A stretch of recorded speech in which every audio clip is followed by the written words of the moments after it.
Friends, good evening. Welcome to my YouTube channel nursing with Mukesh. तो friends, कैसे हो आप? आशा करता हूं कि अच्छे होंगे और सभी को गुड इवनिंग।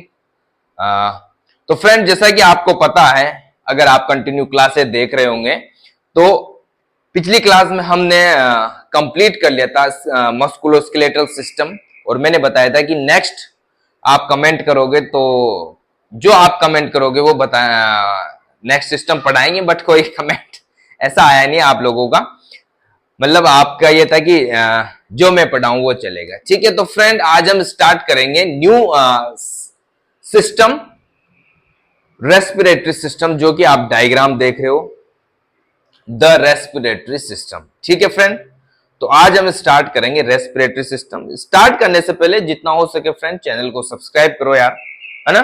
चैनल को सब्सक्राइब करो और जितना हो सके अपने दोस्तों को भेजो। ठीक है, क्योंकि फ्री की क्लासें तो दोस्तों को भेजो यार। और डायग्राम देख लेना, डायग्राम थोड़ा सा देख लो, वैसे बनाया मेहनत से ही है फ्रेंड, पर इसमें सब समझा दूंगा मैं आपको। आज की क्लास जो फ्रेंड आज की क्लास होगी उसमें ऐसा नहीं कि किसी टॉपिक को लेके मैं बात करूंगा, सिर्फ आज पूरा रेस्पिरेटरी सिस्टम के बारे में थोड़ी सी एक नॉलेज, एक सुपरफिशियल बात करेंगे हम, जिसमें सारे कौन कौन से रेस्पिरेटरी सिस्टम में कौन कौन से ऑर्गन्स आते हैं वो सारी हम इसमें बात करेंगे। ठीक है फ्रेंड, तो स्टार्ट करते हैं बिना किसी देरी के।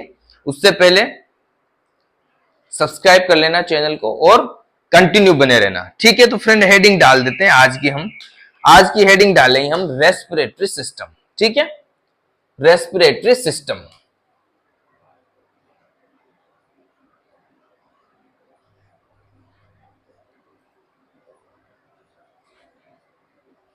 ठीक है फ्रेंड, आज का हमारा टॉपिक है रेस्पिरेटरी सिस्टम। ठीक है, अब फ्रेंड रेस्पिरेटरी सिस्टम की क्या आवश्यकता है हमारी बॉडी को? सबको पता है ऑक्सीजन चाहिए, बट मेन जो रीजन है, वैसे तो हमारी बॉडी को ऑक्सीजन चाहिए, ठीक है, सांस लेने के लिए हमें रेस्पिरेटरी सिस्टम की आवश्यकता होती है। बट यहां पे हम बात करते हैं एक साइंटिफिक रीजन की। फ्रेंड हमारी जो सेल होती है, सेल बॉडी सेल्स होती है, उनको क्या है, एनर्जी की आवश्यकता होती है। सेल्स को एनर्जी की आवश्यकता होती है, फिर टिश्यू को भी एनर्जी की आवश्यकता होती है, फिर हमारी बॉडी को भी क्या है, एक एनर्जी की आवश्यकता होती है। जैसे मैं पढ़ा रहा हूं अभी, तो मैं पढ़ा रहा हूं तो मेरे अंदर एनर्जी है, तभी पढ़ा पा रहा हूं ना मैं। ठीक है, मुझे एनर्जी, मैंने खाना खाया तब मुझे जाके एनर्जी मिली। कैसे मिली? मेटाबॉलिक एक्टिविटी हुई। ठीक है, मेटाबॉलिक एक्टिविटी हुई, उसके बाद मुझे एनर्जी मिली। तो एनर्जी जो मेटाबॉलिक एक्टिविटी होती है उसमें फ्रेंड एक केमिकल रिएक्शन होती है। क्या होती है फ्रेंड? केमिकल रिएक्शन होती है। मेटाबॉलिक एक्टिविटी जो होती है, मेटाबॉलिक एक्टिविटी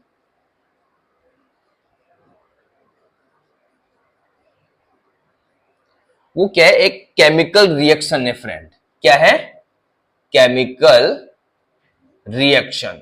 और इस रिएक्शन के लिए फ्रेंड हमें चाहिए ऑक्सीजन की आवश्यकता। किसकी? इस रिएक्शन के लिए हमें क्या चाहिए? कंपल्सरी ऑक्सीजन की आवश्यकता होती है। हमें इस केमिकल जो रिएक्शन होती है, मेटाबॉलिक एक्टिविटी जो हमें एनर्जी देती है, उस एनर्जी के लिए केमिकल रिएक्शन होती है। उस केमिकल रिएक्शन के लिए हमें ऑक्सीजन की आवश्यकता होती है। ठीक है, उसी प्रकार ऑक्सीजन की आवश्यकता के साथ साथ जब ये केमिकल रिएक्शन होती है तो इसमें जो वेस्ट प्रोडक्ट निकलता है वो CO2 निकलती है फ्रेंड। CO2 यानी कार्बन डाइऑक्साइड। ठीक है फ्रेंड, यहां पे क्या निकलती है? इस रिएक्शन में जो वेस्ट मटेरियल निकलता है वो है CO2। ठीक है, अब सबसे मेन बात तो है कि ऑक्सीजन कहां से लाएं भाई, शरीर के लिए या सेल के लिए ऑक्सीजन कहां से लाए? CO2 की तो बाद की बात है। पहले ऑक्सीजन आएगी तब जाके CO2 बनेगी, क्योंकि ऑक्सीजन आएगी तभी केमिकल रिएक्शन होगी। केमिकल रिएक्शन होगी तो वेस्ट मटेरियल के रूप में क्या बनेगी? CO2 बनेगी। अब ये जो वेस्ट मटेरियल है ये बॉडी में पड़ा नहीं रहना चाहिए, तो ये क्या करेगा? टॉक्सिसिटी पैदा कर देगा हमारी बॉडी में, हमारे सेल्स को डैमेज कर देगा, हमारे टिश्यू को डैमेज कर देगा, हमारी बॉडी ऑर्गन को डैमेज कर देगा। ठीक है फ्रेंड, तो इस CO2 को भी बाहर निकालने की आवश्यकता रहती है। तो फ्रेंड यहां पे यही चीज समझ आ रहा हूं मैं कि जो ऑक्सीजन हमें चाहिए इस केमिकल रिएक्शन के लिए वो हम कहां से लेते हैं, एटमॉस्फेयर से, यानी बाहरी इन्वायरमेंट से। एट कहां से लेंगे हम, एटमॉस्फेयर से। एटमॉस्फेयर से क्या लेंगे, ऑक्सीजन लेंगे और इसी CO2 को हम एटमॉस्फेयर में बाहर निकालेंगे, जिसके लिए हमें किसकी आवश्यकता होगी, रेस्पिरेटरी सिस्टम की आवश्यकता होगी। इन चीजों को करने के लिए हमें किसकी आवश्यकता होगी फ्रेंड, रेस्पिरेटरी सिस्टम की आवश्यकता होगी। रेस्पिरेटरी सिस्टम की आवश्यकता होगी। तो देखो भगवान ने कितना यार हमारी बॉडी कितनी शानदार बनाई है यार, है? अभी बताऊंगा कि कैसे शानदार बनाई है, वो भी हम बात करेंगे। तो फ्रेंड यहाँ पे हम इसलिए पढ़ेंगे रेस्पिरेटरी सिस्टम, जिससे क्या है कि ये जो सारा प्रोसेस है ये इस सिस्टम के द्वारा हो जाए। ठीक है, तो यहाँ पे फ्रेंड मैं आज बात करूंगा कि कौन कौन से ऑर्गन्स होते हैं इस रेस्पिरेटरी सिस्टम में। तो एक एक करके मैं थोड़ा थोड़ा उनके बारे में बताऊंगा, फिर हम अगली आने वाली क्लासों में इनको डिटेल में पढ़ेंगे। ठीक है फ्रेंड, अब यहां पे क्या होता है, इसको मिटा देता हूं मैं। ठीक है, यहां पे स्टार्ट करते हैं हम कि कौन कौन से ऑर्गन होते हैं फ्रेंड। ठीक है, जो रेस्पिरेटरी सिस्टम स्टार्ट होता है वो नाक से स्टार्ट होता है फ्रेंड। कहां से स्टार्ट होता है फ्रेंड, हमारी नाक से स्टार्ट होता है, नेजल, या उसको नेजल कैविटी भी बोल सकते हो। ठीक है, हमारी नोज से स्टार्ट होता है, ये देखो आप यहां से ये नोज है। ठीक है, तो रेस्पिरेटरी सिस्टम की बात करें हम फ्रेंड, तो यहां पे नेजल कैविटी, क्या है, नेजल कैविटी। ठीक है, ये नेजल कैविटी, नेजल कैविटी के द्वारा ही हम क्या करते हैं, जो बाहर इन्वायरमेंट है या बाहर का जो एटमॉस्फेयर है, बाहर का जो वायुमंडल है, ठीक है, उसमें बहुत सारी गैसेज होती है, जिसमें ऑक्सीजन भी होती है। ऑक्सीजन की कितनी मात्रा होती है, 21 पॉइंट कुछ है, 21.7 के आसपास होती है। सबसे ज्यादा नाइट्रोजन होती है, इन्वायरमेंट बाहर गैसों के आवरण, पूरा गैसों का आवरण होता है। तो वहां से हम क्या लेते हैं फ्रेंड, ऑक्सीजन लेते हैं। अब क्या होता है कई बार फ्रेंड, जैसे बाहर मान लो बाहर का टेम्परेचर ज्यादा है या बाहर का टेम्परेचर कम है, या एकदम ड्राई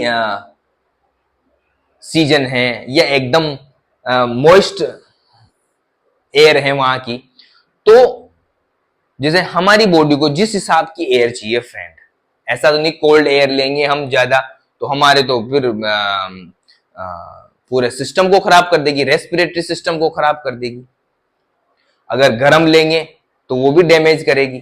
ठीक है, हीट पैदा कर देगी।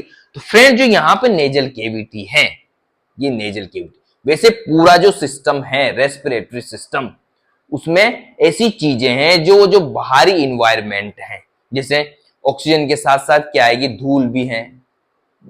बाहर हम जो एयर ले रहे हैं बाहर इन्वायरमेंट से, उसमें धूल भी है, पोल्यूशन भी है। पोल्यूशन के कारण कितने आजकल कितनी फैक्ट्रियां हो गई। तो भगवान ने कैसा बनाया, देखो सबसे पहले यहां से नाक में से हमारे एयर एंटर हुई, तो यहाँ पे छोटे छोटे बाल दिखाई देंगे आपको। ठीक है, बाल दिखाई देंगे, तो वो बाल क्या है, जो भी पोल्यूटेंट्स है या जो भी वेस्ट मटेरियल है एयर के साथ साथ, उनको वो क्या है यहीं पे रोक देती है। फिर पूरा जो हमारा सिस्टम है, पूरा रेस्पिरेटरी सिस्टम, इसकी जो लाइनिंग बनी है एपिथेलियल टिश्यू से, उस एपिथेलियल टिश्यू में क्या है, म्यूकस सिक्रेटिंग सेल्स होती है, जो क्या है म्यूकस सिक्रेट करती रहती है। अब वो म्यूकस क्या करता है, जो भी पार्टिकल्स जाते हैं, जो भी माइक्रोब्स जाते हैं, जो भी पोल्यूटेंट्स जाते हैं, उनको क्या कर लेता है, वो कैप्चर कर लेता है, वहां पे उनको पकड़ लेता है। तो वो क्या है, उन चीजों को कहां पे, हमारे लंग्स में जाने से रोकता है। तो कितना सिस्टमेटिक ढंग से बना है। अब यहां पे हम बात करें नेजल कैविटी की फ्रेंड, ये जो आपको दिखाई दे रही पूरी, ये है नेजल कैविटी। ये क्या है, ये वाली क्या है फ्रेंड, नेजल कैविटी। क्या है ये, नेजल कैविटी। क्या है ये, नेजल कैविटी, ये वाली। अब यहां पे देखो मैंने तीन चीजें बनाई है। यहां पे एयर एंटर हुई हमारी नाक में, यहां पे नेजल कोंका है, कोंकाई है या कोंका बोल दो आप, नेजल कोंका। क्या होते हैं? नेजल कोंका होते हैं। क्या होते हैं? यहां लिख दूं मैं, नेजल कोंका। क्या होते हैं फ्रेंड? नेजल कोंकाई या नेजल कोंका होते हैं। कोंकाई भी बोलते हैं या नेजल कोंका होते हैं। ठीक है, ऊपर इथेमोइड बोन होती है, उसके सुपीरियर, मिडिल और इंफीरियर कोंका होते हैं। तो उनमें क्या है, एयर जो बाहर से जो एयर जाती है, ठंडी गर्म जैसी भी जाती है फ्रेंड, वो उन कोंका में घूमती है। तो वहां पे इस नेजल केविटी में पूरी वो एयर घूम फिर के फिर आगे एंटर होती है। तब जहां तक ये घूमती है, तो उस जितना घूमती है ना, उस हिसाब से वो हमारी बॉडी टेम्परेचर, जैसा हमारा बॉडी का टेम्परेचर है वैसा उस एयर का टेम्परेचर हो जाता है, जिससे न तो कोई वो नुकसान पैदा करती है हमारे रेस्पिरेटरी सिस्टम में। जैसे इसमें घूमेगी तो जैसे इस टेम्परेचर के कांटेक्ट में आएगी ना, बॉडी टेम्परेचर के कांटेक्ट में, तो वहां पे उस हिसाब का ही उस एयर का टेम्परेचर हो जाएगा। तो जो नेजल केविटी है फ्रेंड, जो नेजल केविटी है वो क्या करती है? वो क्या करती है, एक तो वार्मिंग, अगर ठंडी है तो उसको गर्म कर देगी। ठीक है, ह्यूमिडिफाइंग, अगर ड्राई एयर है तो उसको ह्यूमिडिफाई कर देती है। क्या कर देती है? ह्यूमिडिफाई। कोई पोल्यूशन है, कोई पोल्यूटेंट है तो उसका फिल्टर भी कर देती है। फिल्टरिंग, फिल्टर भी कर देती है। ठीक है फ्रेंड, यहां तो कोई दिक्कत नहीं होगी। नेजल केविटी क्या क्या काम कर देती? वार्मिंग कर देती, ह्यूमिडिफिकेशन कर देती और फिल्टरिंग कर देती। जो बाहर से क्या ले रहे हैं? एयर ले रहे हैं, एयर ले रहे हैं। ठीक है, इसमें क्या है? इसमें ऑक्सीजन भी है और बहुत सारी एयर भी साथ में जाती है। नाइट्रोजन भी जाती है, CO2 भी जाती है, मीथेन भी जाती है, बहुत सारी हैं। ठीक है ना, बट हमें किसकी आवश्यकता होती है? ऑक्सीजन की, और सबको वेस्ट मटेरियल के रूप में बाहर निकाल देते हैं। ठीक है, यहां से आगे बढ़ते हैं। अब नेजल केविटी के बाद आता है फ्रेंड, नेजल केविटी के बाद आता है फेरिंग्स। ये वाला है फेरिंग्स। क्या है? फेरिंग्स। ये क्या है फ्रेंड? नेजल केविटी के बाद क्या आता है? फेरिंग्स आता है। अब फेरिंग्स भी 3 प्रकार का होता है फ्रेंड, नेजोफेरिंग्स, ओरोफेरिंग्स और लेरिंजियो फेरिंग्स। मैंने डाइजेस्टिव सिस्टम पढ़ाया था, तब शायद पढ़ाया था ये फेरिंग्स, तब वहां पे मैंने इसके बारे में बात की थी। तो जो फेरिंग्स है फ्रेंड, ये देखो यहां पे, ये फेरिंग्स है पूरा। तो यहां पे हम बात करें, जैसे ये फेरिंग्स की बात करें, यहां पे ये वाला जो ऊपर वाला पोर्शन है, इसको बोलेंगे हम नेजोफेरिंग्स। क्या बोलेंगे? नेजोफेरिंग्स। ठीक है, नीचे वाला और ओरल केविटी, ये ओरल केविटी, ये ओरल केविटी यहां से खाना जाता है हमारा, यहां से ओरल केविटी, तो यहां पे आ गया ओरोफेरिंग्स। ठीक है, क्या आ गया? ओरोफेरिंग्स। उसके बाद ओरोफेरिंग्स के बाद जब ये 2 भागों में, यहां ओरोफेरिंग्स थोड़ा सा ऊपर कर दूं, ये अब यहां पे 2 भागों में डिवाइड हो रही है। ओरोफेरिंग्स क्या करती है, सॉरी, इसके बाद जो लेरिंजोफेरिंग्स आएगी, वो एक पार्ट तो निकल जाएगा उसका इसोफेगस में, एक निकल जाएगा लेरिंग्स में। ठीक है, तो लेरिंग्स में क्या जाएगी? एयर जाएगी, और इसोफेगस में क्या चली जाएगी फ्रेंड? इसोफेगस में खाना चला जाएगा। तो यहां पे क्या है? ये यहां पे क्या है फ्रेंड? ये लेरिंजोफेरिंग्स, लेरिंजोफेरिंग्स, लेरिंजोफेरिंग्स। तो यहां पे जो फेरिंग्स होती है उसके 3 पार्ट होते हैं, नेजोफेरिंग्स, ओरोफेरिंग्स और लेरिंजोफेरिंग्स। इसको हम फेरिंग्स को क्या बोलते हैं फ्रेंड? थ्रोट भी बोलते हैं, गला भी बोलते हैं, थ्रोट। ठीक है, अब यहां पे देखो फ्रेंड, हमने यहां से सांस ली, ऑक्सीजन ली, तो वो नेजोफेरिंग्स के द्वारा कहां पहुंचेगी? ओरोफेरिंग्स में। फिर यहां से भी हमने खाना लिया, तो खाना और ऑक्सीजन, खाना लिया या पानी पिया, ऑक्सीजन तो हम खाना तो सांस तो ले रहे हैं, पानी के बीच बीच में पानी पी रहे मान लो, तो सांस के साथ साथ या उस ऑक्सीजन के साथ साथ या उस एयर के साथ साथ भोजन भी जा रहा है, तो तो भोजन तो क्या है फ्रेंड, जैसे यहाँ लेरिंजोफेरिंग्स में पहुंचता है, लेरिंजोफेरिंग्स में पहुंचता है तो भोजन तो चला जाता है इस इसोफेगस में। कहां चला जाता है? इसोफेगस में। और खाना जाता है इस लेरिंग्स में। कहां चला जाता है? सॉरी, खाना तो इसोफेगस में चला जाता है और एयर चली जाती है लेरिंग्स में। ये क्या है फ्रेंड? ये है लेरिंग्स। ये क्या है? लेरिंग्स। ठीक है, इसको वॉइस बॉक्स भी बोला जाता है, वॉइस बॉक्स भी बोला जाता है। जो हम बोलते हैं ना, ये मैं जो बोल रहा हूं फ्रेंड, ये जो मैं बोल रहा हूं, मैं बोल रहा हूं, मैं बोल रहा हूं, मैं बोल रहा हूं, ये जो मोटी पतली जो भी आवाज जैसी पिच में चेंज कर रहा हूं, ये किसकी वजह से कर रहा हूं? मैं लेरिंग्स की वजह से। ये जो वॉइस बॉक्स है इसको बोला जाता है वॉइस बॉक्स, इसको बोला जाता है लेरिंग्स। तो फिर एयर कहां पहुंच गई फ्रेंड? लेरिंग्स में पहुंच गई। यहां पे ऐसी स्ट्रक्चर होती है, एपिग्लोटिक्स होती है फ्रेंड, एपिग्लोटिस बोलते हैं जिसको। वहां पे क्या है, जैसे हम खाना खाते हैं ना, हम जैसे खाना खाया हमने फ्रेंड, हमने जैसे, यहां पे तो कोई दिक्कत नहीं होगी, यहां तक समझ में आ रहा होगा फ्रेंड, यहां तक कोई दिक्कत नहीं होगी। फेरिंग्स तीन टाइप की होती है फेरिंग्स, ओरोफेरिंग्स, ओरोफेरिंग्स क्या होती है friend? Oropharynx, nasopharynx and laryngopharynx. ठीक है फ्रेंड, यहां तक कोई दिक्कत नहीं, यहां तक कोई दिक्कत नहीं होनी चाहिए फ्रेंड। ठीक है, यहां तक कोई दिक्कत नहीं होनी चाहिए। ठीक है फ्रेंड, तो आगे हम बात करें फ्रेंड, जो अब एयर कहां जाएगी? एयर यहां पे आ गई, कहां पे आ गई? फेरिंग्स में। फेरिंग्स में आने के बाद कहां आ गई फ्रेंड? लेरिंजियोफेरिंग्स के बाद आती है वो लेरिंग्स में। ये लेरिंग्स, जिसको क्या बोलते हैं? वॉइस बॉक्स भी बोला जाता है। क्या बोला जाता है? Voice box. कहां पे आ गई? लेरिंग्स में। यहां पे भी देखो, फेरिंग्स हो गया, लेरिंग्स हो गया, ये भी क्या करते हैं?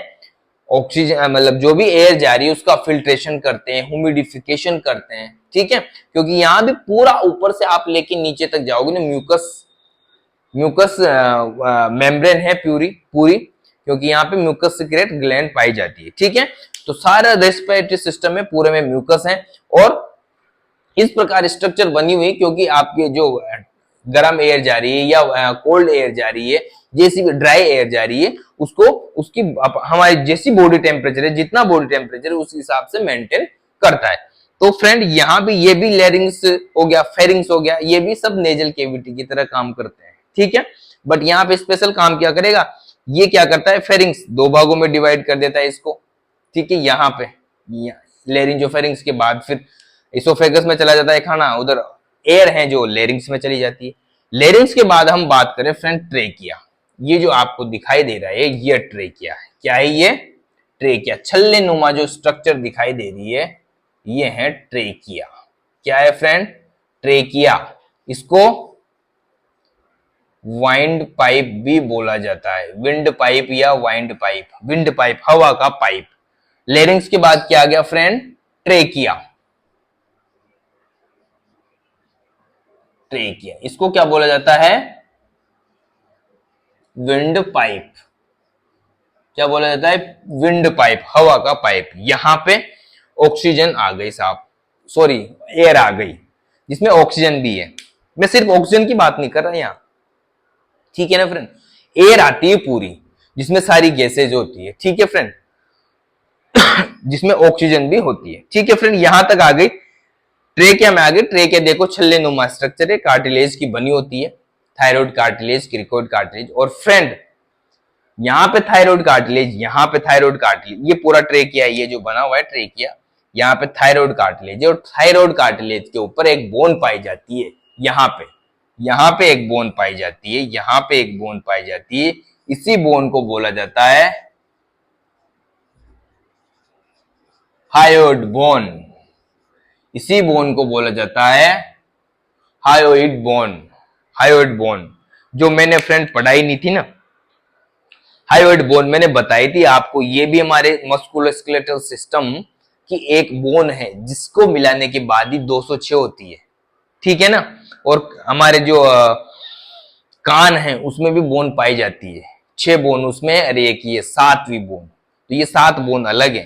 तो हाइड बोन भी इसी में हम पढ़ लेंगे रेस्पिरेटरी सिस्टम में, जो कि थायराइड कार्टिलेज के ऊपर पाई जाती है। थायराइड कार्टिलेज से क्या बनता है, थायराइड कार्टिलेज अपर पार्ट बनाता है ट्रेकिया का, उसके बाद क्रिकोइड कार्टिलेज। ठीक है, यहां पे हो गया ट्रेकिया। ट्रेकिया के बाद हम बात करें फ्रेंड, ट्रेकिया के बाद आ जाती है ट्रेकिया, फिर जैसे लंग्स में एंटर होता है, ये पूरे लंग्स है फ्रेंड, 2 लंग्स, ये राइट लंग्स, ये लेफ्ट लंग्स। ठीक है, ये लेफ्ट और ये राइट लंग्स। ठीक है फ्रेंड, तो यहां पे क्या होगा फ्रेंड, जो ट्रेकिया है वो ब्रोंकस में बढ़ जाता है। किस में बढ़ जाता है, ब्रोंकस में, वो भी 2 में, राइट एंड लेफ्ट ब्रोंकस। और जहां से ये ब्रोंकस में बढ़ता है, इस जगह को, यहां से ब्रोंकस में बटा, जहां से ट्रेकिया से 2 भागों में ब्रोंकस, ऐसा है ये फ्रेंड। वैसे तो मैंने जैसे डायग्राम बनाया वैसे थोड़ा सा ऐसे बनाया, बट ये ऐसे एक भाग यहां से निकल गया इसका, एक भाग ऐसे निकल गया। ठीक है, ऐसे निकलता है ये मेन, तो ऐसे, तो ऐसे ये बना। तो जहां से यहां डिवाइड हुआ, यहां से, इसको बोलते हैं कैरिना। क्या बोलते हैं फ्रेंड, कैरिना, ध्यान रखना ये क्या बोलते हैं। जहां से फ्रेंड, जहां से ट्रेकिया किस में बदलता है, जहां से ट्रेकिया किस में बदलता है, ब्रोंकस में, इस स्थान को या इस जगह को क्या बोलते हैं, कैरिना। ध्यान रखना, क्या बोलते हैं, कैरिना। क्या बोलते हैं फ्रेंड, कैरिना बोलते हैं इसको। ठीक है, यहां तक कोई दिक्कत नहीं होगी। इसको क्या बोलते हैं फ्रेंड, इसको बोलते हैं कैरिना। ठीक है, उसके बाद लंग्स में एंटर हो जाओ भाई। ठीक है, लंग्स में एंटर हो गए। ब्रोंकस अब किस में बढ़ती है फ्रेंड, ब्रोंक्यूल्स में, ब्रोंक्यूल्स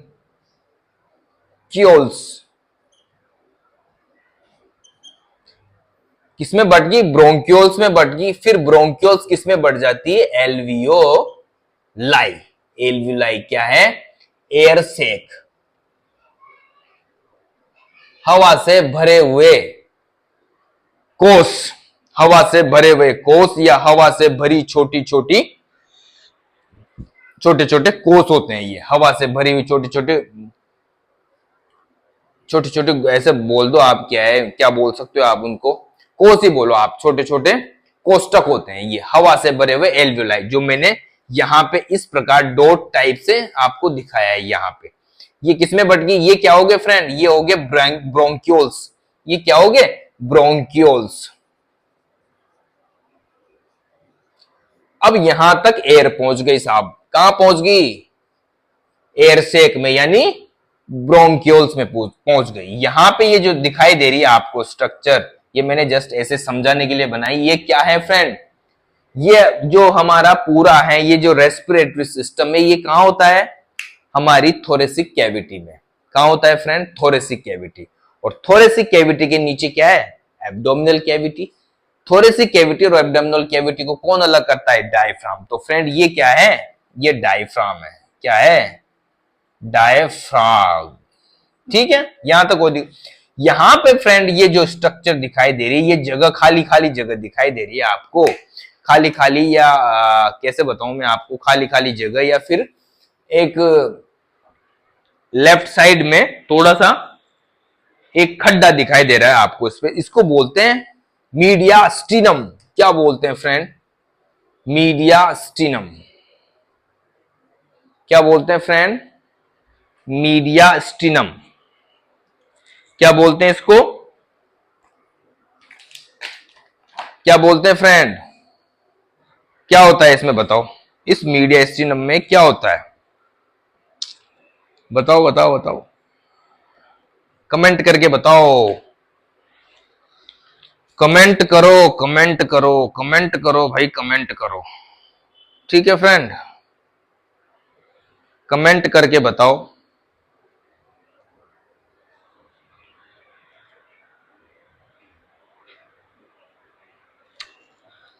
क्या होता है इसमें फ्रेंड बताओ? ये मीडिया स्टिनम है फ्रेंड। यहां पे इस स्ट्रक्चर को क्या बोलते हैं? यहां को क्या बोलेंगे? मीडिया स्टिनम। Media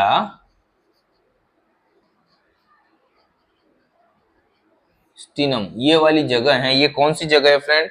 media स्टिनम। और इसमें क्या होता है? हमारा हार्ट होता है। इसमें हार्ट स्थित होता है हमारा लेफ्ट साइड में, जो दोनों लंग्स के बीच में, थोड़ा सा लेफ्ट लंग्स है उसके बीच, मतलब दोनों लंग्स के बीच में होता है, बट थोड़ा सा लेफ्ट में, लेफ्ट लंग की साइड में, यहाँ पे थोड़ी सी एक देखो इसकी जो शेप बनी हुई है वो थोड़ा सा उस हार्ट की वजह से थोड़ा सा यहाँ पे क्या है, अंदर खड्डा टाइप बना हुआ है।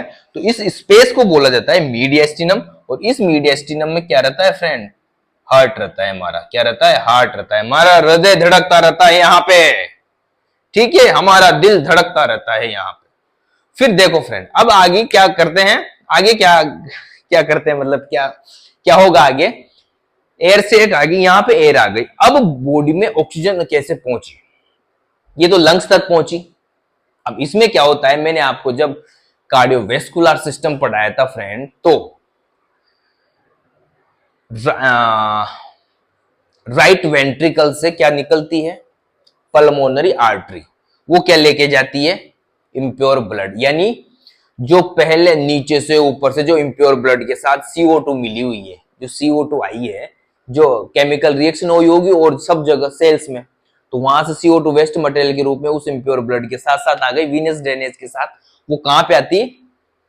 लंग्स में डाल देती है पल्मोनरी आर्टरी। पल्मोनरी आर्टरी ऐसी आर्टरी है जो इम्प्योर ब्लड को ले जाती है। नहीं तो सब जितनी भी आर्टरी है सब प्योर ब्लड ले जाती है। पल्मोनरी आर्टरी लंग्स में आई। लंग्स में आते ही यहाँ पे क्या होता है? एल्विलाई के, ये जो एल्विलाई है फ्रेंड, इसके चारों तरफ कैपिलरीज का छोटी छोटी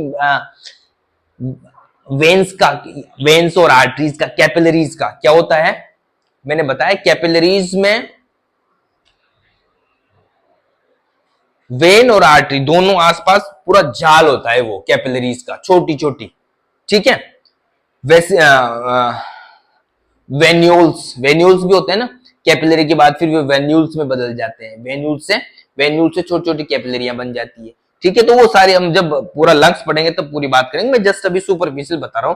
तो यहाँ पे पहुंची CO2 वाला ब्लड, CO2 वाला ब्लड पहुंचा ना, और यहाँ पे क्या भरा पड़ा है? एल्वोलाई में ऑक्सीजन है, एयर के साथ ऑक्सीजन है जो यहां से हमने ली, ठीक है।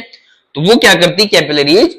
ऑक्सीजन को तो ले लेती है और CO2 को फेंक देती है, CO2 को इस कैपिलरी में दे देती है। तो फिर वापस हम एक्सपिरेशन के द्वारा, इंस्पिरेशन के द्वारा तो हमने अंदर भर लिया और एक्सपिरेशन के द्वारा CO2 को बाहर निकाल दिया। फिर वही पूरा प्रोसेस चलता है। फिर यहां से पल्मोनरी वेन निकलती है। पल्मोनरी वेन क्या है? प्योर ब्लड ले जाती है। कहां पे डालती है वो? राइट एट्रियम में। राइट एट्रियम से लेफ्ट वेंट्रिकल में, लेफ्ट वेंट्रिकल से फिर पूरी ब्लड सप्लाई होती है। उस ब्लड सप्लाई के साथ साथ ही हमारी ऑक्सीजन जाती है सेल्स में। ऑक्सीजन किसके द्वारा जाती है फ्रेंड? ब्लड में HB होता है, ठीक है, HB, RBC, उसमें HB होता है।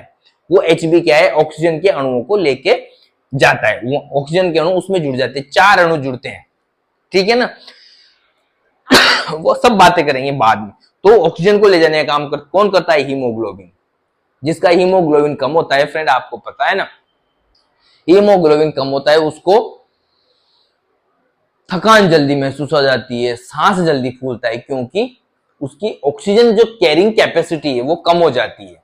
ऑर्गन्स तक, सेल्स तक ऑक्सीजन की सप्लाई कम होती है। सांस ले रहा है बट HB कम है। जैसे मान लो मेरे पास 100 HB है,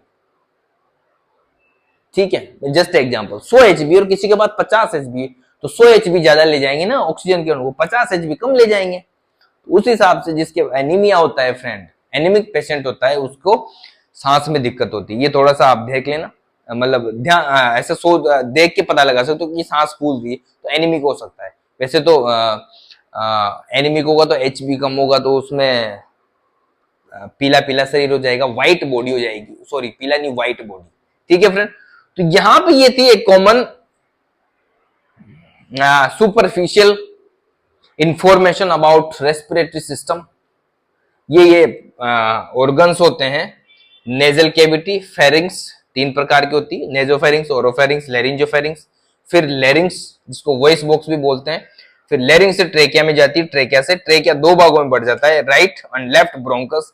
फिर लेफ्ट ब्रोंकस, ये ब्रोंकस कहाँ चले जाते हैं, लंग्स में जाते हैं, लंग्स में जाते हैं, लंग्स के बाद ब्रोंक्यूल्स में, ब्रोंक्यूल से एल्वुलाई। फिर एल्वुलाई क्या होती है, एल्वुलाई एयर सेक होती है, फिर इससे ऑक्सीजन और CO2 गैस का आदान प्रदान होता है। अब यहाँ पे फ्रेंड एक चीज बताना भूल गया मैं, जो गैसों का आदान प्रदान होता है, गैस एक्सचेंज होता है जब, यहां पे ध्यान रखना, जब ब्लड प्लस लंग्स में होता है, जैसे ब्लड और लंग्स में, जैसे लंग्स से ब्लड में जाएगा तो उसको बोलते हैं एक्सटर्नल रेस्पिरेशन, एक्सटर्नल रेस्पिरेशन। क्या बोलेंगे, एक्सटर्नल रेस्पिरेशन, ठीक है। जब लंग्स से ब्लड में CO2, लंग्स से ब्लड में क्या आ रही है, ऑक्सीजन आ रही है, लंग्स से ब्लड में क्या आ रही है, ऑक्सीजन। कैपिलरी जो होती है ना, एल्वुलाई से किसमें आएगी, कैपिलरी में, तो उसको बोलेंगे एक्सटर्नल रेस्पिरेशन। जब ब्लड से या सेल से जो गैसों का एक्सचेंज होता है वो ब्लड में हो रहा है या ब्लड से सेल में जा रही है, ठीक है, सेल से ब्लड में जा रही है या ब्लड से सेल में जा रही है, सेल से ब्लड में जा रही है या ब्लड से किस में जा रही है, सेल में जा रही है, गैसों का आदान प्रदान हो रहा है, तो उसको बोलेंगे फ्रेंड इंटरनल रेस्पिरेशन। इसको क्या बोलेंगे, इंटरनल रेस्पिरेशन। आंतरिक श्वसन ये है बाह्य श्वसन, ठीक है। ये सारी बातें हम करेंगे अगली क्लासों में, ये तो जस्ट आपको बताया था कि ये हमारा रेस्पिरेटरी सिस्टम होता है भाई, ठीक है फ्रेंड। तो ये है हमारा रेस्पिरेटरी सिस्टम फ्रेंड, और कमेंट करके बताओ, कोई दिक्कत हो तो। कमेंट नहीं करते आप, कमेंट करो, सब्सक्राइब करो, फॉलो करो, ठीक है फ्रेंड। तो अब कंटिन्यू रहेगी रेस्पिरेटरी सिस्टम, और आप भी कंटिन्यू रहना, ठीक है फ्रेंड, जब जाके समझ में आएगा, नहीं तो फिर ऊपर से निकलेगा। कोशिश करेंगे कि यार जितना लंबी क्लास लेने की कोशिश नहीं करता, मेरी कोशिश रहती है क्लास 30 से 40 मिनट से ज्यादा नहीं होनी चाहिए, कम भी नहीं होनी चाहिए, है ना, 30 से 40 मिनट की होनी चाहिए, उसमें कम से कम एक टॉपिक तो क्लियर हो जाए, ठीक है फ्रेंड। तो जितना हो सके सब्सक्राइब करो चैनल को, और फ्रेंड्सों को भेजो, शेयर करो, ठीक है। फिर मिलते हैं, तब तक के लिए bye, love you, take care, नमस्ते, चलो।